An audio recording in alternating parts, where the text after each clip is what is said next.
Amazon is the leader in the cloud, and this here in Vegas, AWS reInvent is their big cloud event of the year. Andy Jassy, who's the CEO of AWS, is also the founder, in essence, of Amazon Web Services, which really kicked off this cloud revolution. We talked about a lot over about 40 minutes. We talked about Amazon's focus on helping big enterprise companies transition into the cloud, increasing cloud performance. Expect to hear Jassy talk more about that in his keynote today that's taking place right now. We talked about Chinese equipment in networks, and then just security in general, because he doesn't see this as just a Chinese equipment problem.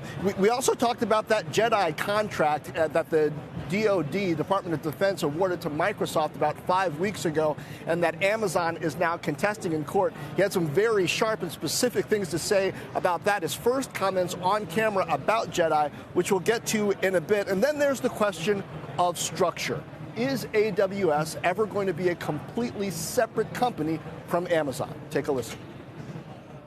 Now, I ask you this every year, and you give me the same answer every year, but I got to ask, because sometimes things change. Is Amazon going to spin out AWS in 2020? No. No. I would be shocked if that was the case. And you know what? I think what I tell you every year is that I would never say never about anything.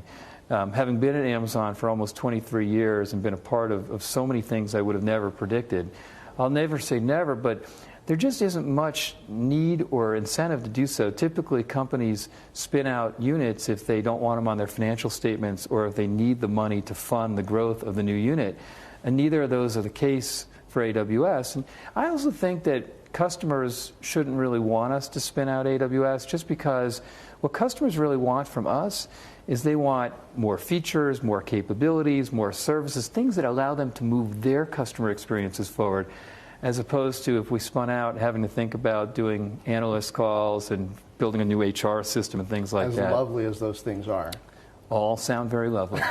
I think it's more investors, though, who would salivate at the thought of AWS being valued on its own and the currency that would allow for buying other things. Is there any value in that? Again, we don't think of it that way. You know, we're pretty famous for being willing to be misunderstood for long periods of time, and we're trying to build value for our customers and and a business that outlives all of us here. And so we think about how we build the company and how we evolve the company over many decades, as opposed to any one quarter or year. All right, so pencils down. No need to adjust those models for a spin-out, folks. When it comes to the cloud itself and hybrid, a year ago, AWS announced this concept called Outpost, which is Amazon equipment in data centers or in corporate locations, separate from the cloud, but updated by Amazon, kind of a hybrid approach. He talked a bit about the importance of that. Listen. These are companies like Volkswagen, Lockheed Martin, and so we believe that a very large number of enterprises are going to use this as a way to bridge the existing workloads that have to remain on premises in their on-premises data center for a while with the rest of what they're doing in AWS.